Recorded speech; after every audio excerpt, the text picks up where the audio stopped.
مطالعہ پاکستان لازمی code number 202 class matric unit 1 تا 12۔ آج ہم اس میں بلند خوانی کریں گے امتحانی بخش نمبر 3 یونٹ 7 تا 9 سوال نمبر 2 اور اس کے جواب کی۔ علامہ اقبال اوپن یونیورسٹی اسلام آباد کے مطابق یہ کورس ہے۔ سوال نمبر 2، پاکستان کے معدنی وسائل کون کون سے ہیں؟ تفصیل سے بیان کریں۔ جواب، کسی ملک کی معاشی ترقی میں قدرتی وسائل اہم کردار ادا کرتے ہیں۔ قدرتی وسائل میں ہر وہ چیز شامل ہے جو زمین کی سطح پر یا اس کی تہوں کے اندر پائی جاتی ہیں اور جس سے انسان کی مادی ضروریات پوری ہوتی ہیں۔ قدرتی وسائل قدرت کی طرف سے ایک ایسا عطیہ ہیں کہ جن پر معاشی ترقی کا براہ راست دار و مدار ہے۔ ان وسائل میں معدنی وسائل، قوت کے وسائل، زرعی وسائل اور جنگلات شامل ہیں۔ پاکستان کے معدنی وسائل۔ ملک کی صنعتی ترقی کے لیے معدنی وسائل کے دریافت اور ان کا استعمال بنیادی اہمیت کا حامل ہے۔ پاکستان کی سرزمین معدنی ذخائر سے مالا مال ہے، لیکن سرمائے اور تربیت یافتہ افراد کی کمی، جدید ٹیکنالوجی کی عدم دستیابی اور ذرائع آمد و رفت کی ناقص حالت کی وجہ سے معدنی ذخائر کی دولت سے پوری طرح فائدہ نہیں اٹھایا جاتا۔ پاکستان میں دستیاب ہونے والی کچھ معدنیات مندرجہ ذیل ہیں۔ نمبر 1، نمک۔ پاکستان میں نمک کے وسیع ذخائر موجود ہیں۔ کھیوڑا کی کان ملک میں نمک کی سب سے بڑی کان ہے، جبکہ دنیا میں دوسرے نمبر پر ہے۔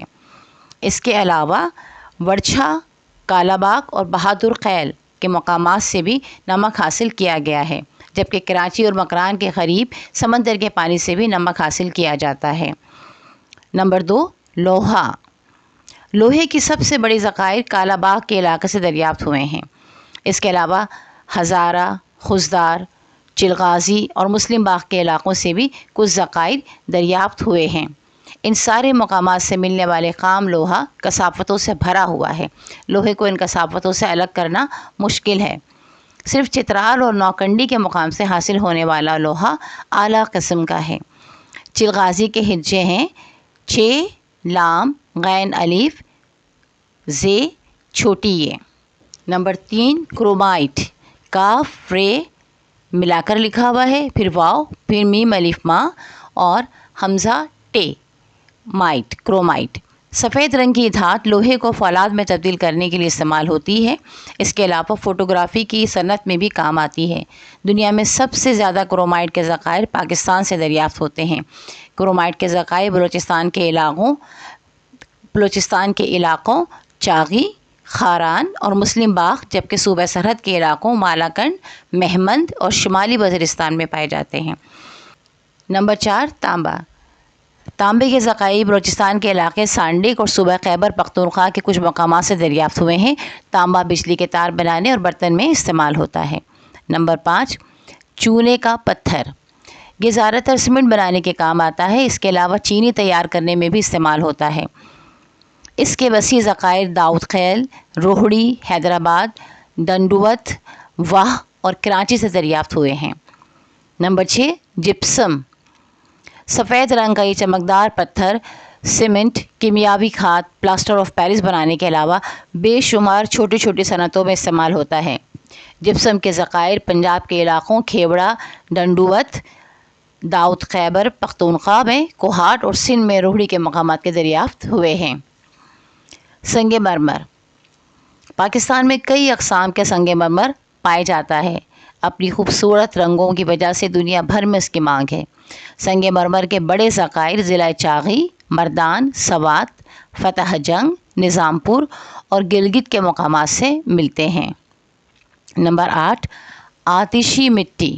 اس سے مضبوط اینٹیں بنائی جاتی ہیں جو فولاد پگھلانے کی بھٹیوں میں استعمال کی جاتی ہیں۔ آتشی مٹی کے ذخائر کوہستان، نمک اور کالا چٹا کے مقام پر پائے جاتے ہیں۔ نمبر 9، چینی کے برتن بنانے والی مٹی۔ اس کے ذخائر سوات، ہزارہ، مالکن سے دریافت ہوئے ہیں۔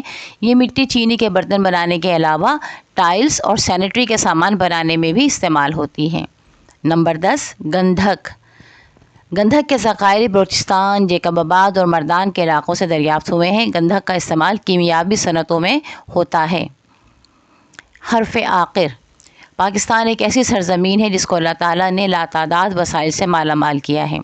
ضرورت اس امر کی ہے کہ ان وسائل کو کارآمد بنا کر ملک کو ترقی دی جائے اور ملک میں رہنے والوں کو ان وسائل سے فائدہ اٹھانے کا بھرپور موقع دیا جائے۔ سوال نمبر 2 کا جواب مکمل ہوا۔ اگر آپ نے ابھی تک ہمارے چینل کو سبسکرائب نہیں کیا ہے تو اسے سبسکرائب کر لیجئے تاکہ آپ کو سوال نمبر 3 کا جواب بھی فوراً ہی مل جائے۔ آپ کو یہ ویڈیو کیسی لگی اس کے بارے میں ضرور کمنٹس کیجیے گا۔ اچھی لگے تو لائک ضرور کیجیے گا اور اپنے دوستوں کے ساتھ ضرور شیئر کیجیے گا تاکہ امتحانات میں انہیں بھی مدد مل سکے۔ اللہ تعالیٰ آپ کو کامیابی عطا فرمائے۔ آمین ثم آمین۔